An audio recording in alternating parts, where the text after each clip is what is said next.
Welcome back to the OKC Foodcast, and first of all, happy Thanksgiving. Happy Thanksgiving. This is the day after Thanksgiving. You are stuffed full of delicious goodness, and we're not going to talk about our Eat of the Weeks because...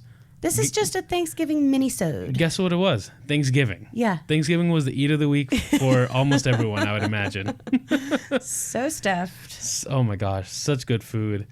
But, you know, we didn't want to leave you alone on Thanksgiving. No. Because while you're out sitting in traffic during this Black Friday, you can listen to us. Good luck and stay safe out there, you Black Friday shoppers. And I don't know, you really have to have some guts to get out there on Black Friday sometimes. Hopefully you scored some fantastic deals. I know what I was searching for. Pasta maker. Oh. Yep. So pasta, handmade. Going to be an Eat of the Week in a future episode Nice. soon. You've been talking about homemade pasta for a hot minute. Yes. So I had said this winter I'm going to play with pastas. yeah. And that's going to happen. And I also want to play with broths. Okay. So, or soups. So, Okay. you know, I do love soups. Yeah. I can eat soup every day. so that's going to be my thing. But Thanksgiving meal, people cook a lot of food. A lot of food. And you have a lot of food left over. Lots of leftovers. So what are we making with our Thanksgiving leftovers? That's right. So, what's your favorite thing to do with leftovers? All right. Something that I think is really delicious. I talked about on our Thanksgiving episode those fried mashed potato balls. So you can do that with leftover mashed potatoes, but you could also Croquettes. take it to the next level by mixing mashed potatoes with some leftover turkey and stuffing. You roll it into a ball, or you can use an ice cream scooper to put it into a ball. I'd put it in the freezer for a little bit to let it harden a bit, and then you roll it in panko crumbs and then fry that. So it's a fried Thanksgiving ball. It's got all the things in it, and then you dip it in you gravy. top it with gravy? Oh, man. So mashed potatoes, stuffing, and turkey Enjoy in a it. ball. Fry it, dip it in gravy. Thanksgiving ball. Boom. I like that. Have a ball on Thanksgiving. After Thanksgiving. And after Thanksgiving ball. Okay, that sounds pretty good. Yeah. That sounds really good. Yeah. Okay. What about you? My favorite thing to do with leftovers, and this was half inspired by Friends and Monica's sandwich, Yes. I know what Is- you're going to say. is to make sandwiches. And the moist The moist maker, the gravy soaked bread. Man. But sandwiches are such an easy and versatile thing to make. So no matter what you have left over, whether it's cranberry sauce, mac and cheese, mashed potatoes, stuffings, turkey, you can put all of those suckers in that sandwich. Yeah. True. And then I love grilling the sandwiches. yeah. so Like kind of like a panini style? Panini style. Oh, that would be good. That's the best way to go with sandwiches, in my opinion, because Yeah. it gives you that little bit of texture, and it helps everything just kind of meld together. Yeah. 100%. Yeah. So make some paninis, leftover Thanksgiving paninis. That sounds good. Yes. Yeah. Delicious. And we thought we'd have some fun with you this episode as well. And we found this fantastic What's Your Thanksgiving IQ quiz on the Food Network. So thank you, Food Network, for getting these questions for us. And we're going to go through these real quick All right. and test your IQ with us. So, first question. Which of the following was definitely not served at the first Thanksgiving? Was it cranberries, turkey, beef, or shellfish? I'm going to go with beef. You know, I'm going to lean that. I was thinking turkey to trick us, but I'm going to go with beef. Hey, that's correct. Yay. All right, next question. When roasting a turkey, white meat is done at blank degrees, while the ideal temperature for dark meat is blank degrees.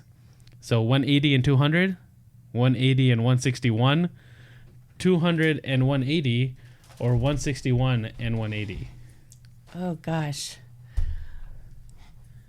Since I can't see the screen, and I can't remember those numbers out loud, I'm just gonna, or the letters, I think it's 161 and 180. Okay, let's go with that. Right? I don't want my meat to get too dry. That is correct. Yay! 2 for 2. All right. According to Alton, what is the answer to one of Turkey Dom's Turkeydom's greatest questions. Gosh, I don't. How to thoroughly cook dark meat without overcooking the white meat? I feel like that's the question every person asks themselves on Thanksgiving. So it's trussing the turkey, butterfly the bird, butter under the skin, which does make it really nice and moist, or aluminum foil over the breast. I know the answer to this one. I want to say the butter, but the aluminum foil, but the butter, you think? It's the aluminum foil. It's the aluminum The, foil? the Okay. butter adds flavor and all that stuff, but I the was aluminum thinking foil. the aluminum foil because that keeps the moisture locked in. Yes. Yeah. Yeah. All right. Cool. Next question. What's the difference between stuffing and dressing? Oh, I know this. Well, I think I know this. This could be a two-parter, and if there's multiple choice, let me just give this answer, and then you give me the choices. Okay. Stuffing typically gets stuffed in the bird, whereas dressing is made as a side dish. But also, stuffing is a lot of times made with breadcrumbs, whereas dressing is made with cornbread. Interesting. cornmeal. Okay. So, Southerners call it dressing. Northerners call it stuffing. Okay. Stuffing is cooked inside the bird. Dressing is cooked separately. Okay. The terms can be used interchangeably, All right. or all of the above are acceptable answers. Probably all of the above. That's what I'm leaning towards as well. And it's all of the above. Yep. It's so funny. You walked through all the choices. Yeah, I was looking for a good stuffing recipe, and my mom was like, make stuffing, not dressing. And then I saw a recipe called dressing, and I was like, well, what's the difference? And Yeah. she's like, dressing is made with cornmeal. Interesting. And so then I Googled it, and it said stuffing is in the bird, but then there was also the breadcrumbs and cornmeal. Yeah, Yeah. that is interesting because I feel like I've used them interchangeably. Right? All right, next question. How many turkeys are consumed each year on Thanksgiving? Oh, Lord. 15 million seems way too low. 33 million, probably getting closer. 8 million, no way, that's too low. Or 46 million. Oh, gosh. It's between 33 and 46 for me.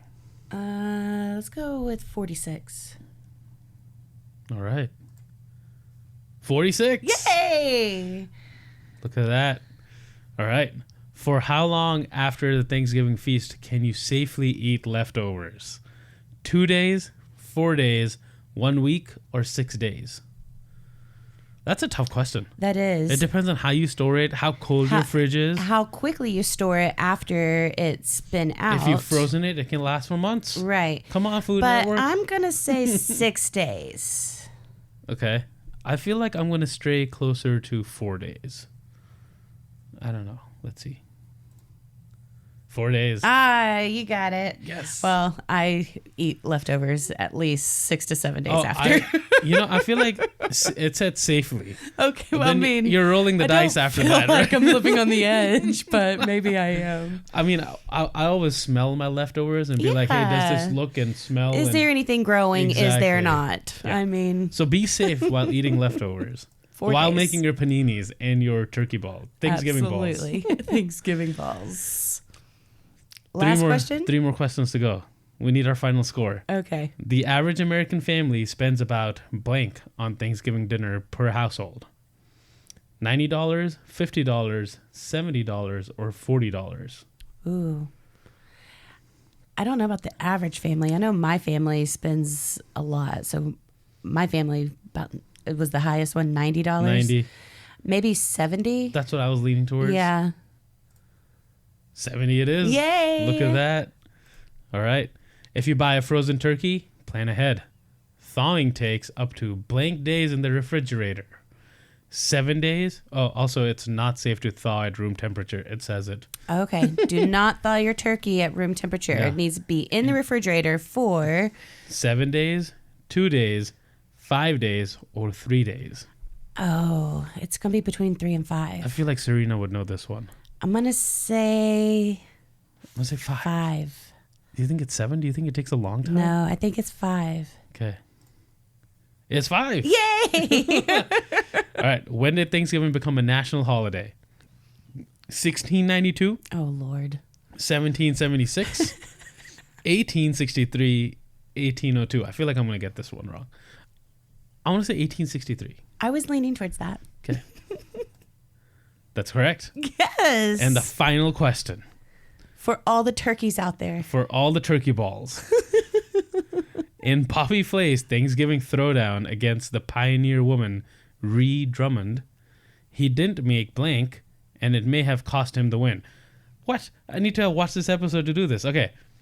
Okay, so neither one of us have watched this episode. This is a real, This is a shot in the dark. Shot in the dark. So what did Bobby Flay not make in the Thanksgiving episode that lost him the win? Cranberry sauce, mashed potatoes, stuffing, or gravy? I feel like it's between cranberry sauce and gravy. Read the options again. Cranberry sauce, mashed potatoes, stuffing, or gravy? I'm going to say stuffing. Ooh. No? Okay. I want to say... Maybe gravy. I changed my answer to gravy. We've never seen this, so really... I know. All right, let's just click something. Gravy? Yeah. All right. Mashed potatoes. What? Who doesn't make mashed potatoes for Thanksgiving? That's why it cost him the win. Yeah. Well, we got 90%. All right. Well. Because we didn't watch that episode. Yeah. We're awesome. That's right. So that was just a little fun, quick Thanksgiving episode. We figured we shouldn't leave you alone on this foodie of holidays. Right. And post your pictures. We can't wait to see. Yes. And tag us in them, and we'd love to see some great Thanksgiving creations. Yeah, for sure. And we have posted some pictures, or if we haven't posted all of them, we will. Yeah. Of what we made on Thanksgiving. So check us out on Instagram at OKC Foodcast or Facebook at OKC Foodcast. And as always, we'd love to hear from you. If you'd like to email us, you can do so at okcfoodcast@gmail.com.